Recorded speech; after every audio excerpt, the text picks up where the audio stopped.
មិនមែនពីងគេចេញតែចោតចុងឆោតមិនព្រមស្ដាប់មិនមែនពីងគេមិនរាយរាប់ឈឺចាំមានពីងស្ដីកុំណាយចិនក្បត់មិនអាសូរគឺធ្ងោឈឺព្រោះស្រីជាបាតចងពៀមិនប្រណីស្ទើរស្អីហើយថ្ងៃនេះឃើញច្បាស់ស្រីផ្លាក់ប្រែចិត្តក្បត់ទៅដោយមិនអាណិតបន្តិចឡើយទ្រាំមើលដើរចេញទ្រូងគោមិនគ្មានបើហើយទុកកម្មស្គាល់ច្បាំងហើយចរណៃ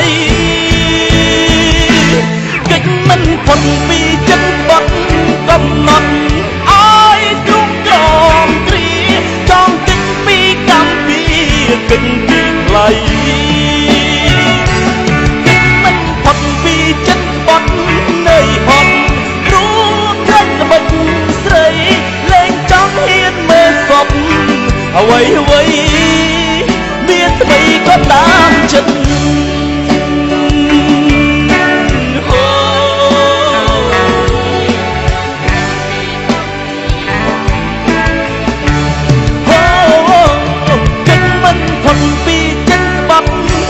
ហត់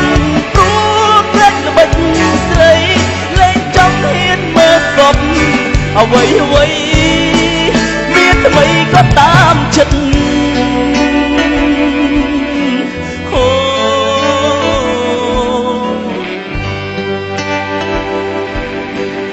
No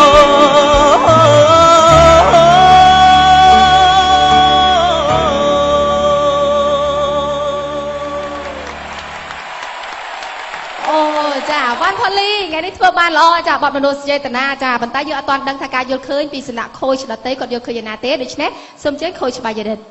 អរគុណសម្រាប់ផូលីថ្ងៃនេះគឺការបកស្រាយចម្រៀងគឺចំពោះសមត្ថភាពវិញគឺសំឡេងមានកម្លាំងខ្លាំងមែនទែនប៉ុន្តែទន្ទឹមនឹងការមានកម្លាំងផូលីក៏នៅតែមានចំណុចខ្សោយត្រង់ចំណុចដែលស្រែកឡើងស្ដាប់ទៅនៅតែស្ទើរបន្តិចមិនទាន់ដល់ណោតឲ្យត្រឹមត្រូវតែម្ដងប៉ុន្តែផូលីអាចបកស្រាយបានគួរឲ្យចាប់ចិត្តចាប់អារម្មណ៍ពីអ្នកស្ដាប់ដោយសារបទនេះតឹងហើយផូលីមានសមត្ថភាពក្នុងការបកស្រាយហើយមួយវិញទៀតគឺអូនមានការច្បាស់ហើយជឿជាក់ជាពិសេសគឺប្រូលចម្រៀងស្ដាប់ទៅគឺมันមានការគិតភ័ន្តច្រឡំច្រើនជាទូទៅឃើញចំណុចល្អច្រើនជាងចំណុចខ្វះខាតដូច្នេះសម្រាប់នៅក្នុងយុគនេះគឺសូមជូនពរឲ្យបងអូនមានជោគជ័យឆ្ពោះទៅវគ្គខាងមុខទៀតចាអរគុណច្រើនឥឡូវនេះយើងចង់ដឹងការយល់ឃើញពីសំណាក់ខូចកញ្ញាចាអរគុណផូលីមានកម្លាំងក្នុងការបកស្រាយបទចម្រៀងដោយបង្រិតបាននិយាយ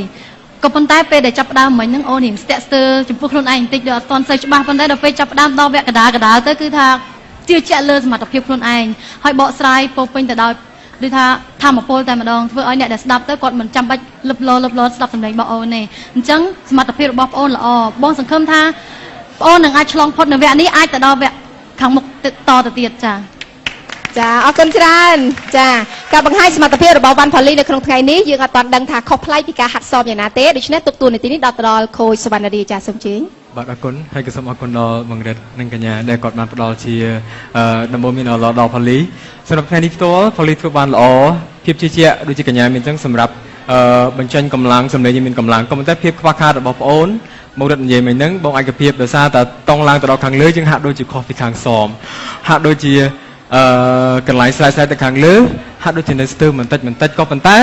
សម្រាប់បទចម្រៀងមួយបទនេះពិបាកធ្វើមែនតើពិបាកច្រៀងមែនតើដោយសារតែបទនេះប្រើណោតខ្ពស់ច្រើនអញ្ចឹងទាមទារឲ្យគាត់ត្រូវប្រើអារម្មណ៍ទាំងកម្លាំងទាំងស្ទីលជាងរបស់គាត់តែបងជឿជាក់ថាផលិតបានបញ្ចេញអស់នៅក្នុងថ្ងៃនេះផ្ទាល់ជាវគ្គពាក់កណ្ដាលដាច់ប្រវត្តិអញ្ចឹងសង្ឃឹមថាសមត្ថភាពដែលផលិតមានសម្លេងដែលផលិតមានអ្វីគ្រប់យ៉ាងដែលផលិតមាននឹងអាចតាក់ទាញនៅសារគ្រប់គ្រងពីទស្សនិកជនដើម្បីឲ្យបងអូនបានជោគជ័យនៅក្នុងជប់នេះបងជូនពរឲ្យផលិតជោគជ័យចាអរគុណច្រើនផូលីចាជូនពរជោគជ័យនៅក្នុងរាត្រីនេះចា